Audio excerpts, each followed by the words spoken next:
एक अबरतनाक वाक़या, नीयत जिहाद से रुकने वालों के इस शुबह का इजाला कर दिया कि शायद जिहाद से जान बचाकर मौत से भी बच सकते हैं, इसलिए फरमाया कि मौत एक दिन आकर रहेगी, ख्वाह तुम जहाँ कहीं भी हो वहीं मौत आएगी। जब ये बात है तो तमधारा जिहाद से मुँह फेरना बेकार है।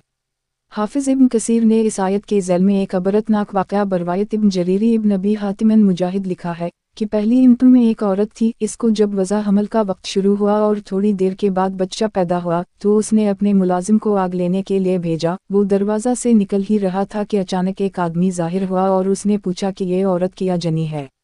मुलाजिम ने जवाब दिया कि एक लड़की है। तो इस आदमी ने कहा कि आप याद रखते, ये लड़की तो मर्दों से जिना करेगी और आखिर एक मकड़ी से मरेगी। मुलाजिम ये सिंगर वापस हवा और फौरन एक छुरी लेकर इस लड़की का पीठ चाक कर दिया और सोचा कि अब मरती है तो भाग गया, मगर पीछे लड़की की मुंह ने टांका लगाकर इसका पीठ जोड़ दिया। यहाँ का कि वो लड़की जवान हो गई और खूबसूरत इतनी थी कि इस शहर में वो बेमिसाल थी। और इस मुलाजिम ने भागकर समंदर की राह ली और काफ़ी अरसा तक माल व दौलत का रहा और फिर शादी करने के लिए वापस शहर आया और यहाँ इसको एक बढ़िया मिली तो इससे जिक्र किया कि मैं ऐसी लड़की से शादी करना चाहता हूँ जिससे ज़्यादा खूबसूरत इस शहर में और कोई ना हो। इस औरत ने कहा कि फलन लड़की से ज़्यादा कोई खूबसूरत नहीं है, आप उसी से शादी कर लीं। आखिरकार कोशिश की और उससे शादी कर ली। तो इस लड़की ने मर्द से दरियाफ्त किया कि रुस्तम कौन हो और कहाँ रहते हो। इसने कहा कि मैं उसी शहर का रहने वाला हूँ, लेकिन एक लड़की की मुँह का पीठ चाक करके भाग गया था। फिर इसने पूरा वाक़या सुनाया। ये सुनकर वो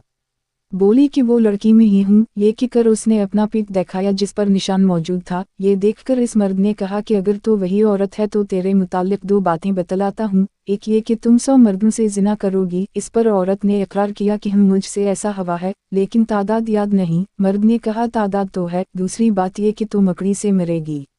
मर्द ने उसके लिए एक आलीशान महल तैयार कराया जिसमें मकड़ी के जाले का नाम तक ना था। एक दिन उसी में लेटे हुए थे कि दीवार पर एक मकड़ी नजर आई। औरत बोली किया मकड़ी यही है जिससे तो मुझे डराता है। मर्द ने कहा इस पर वो फौरा उठी और कहा कि आसको तो मैं फोड़ दामार दूंगी। ये कहकर इसको नीचे गिराया और पाँव से मसलकर हलाक कर दिया।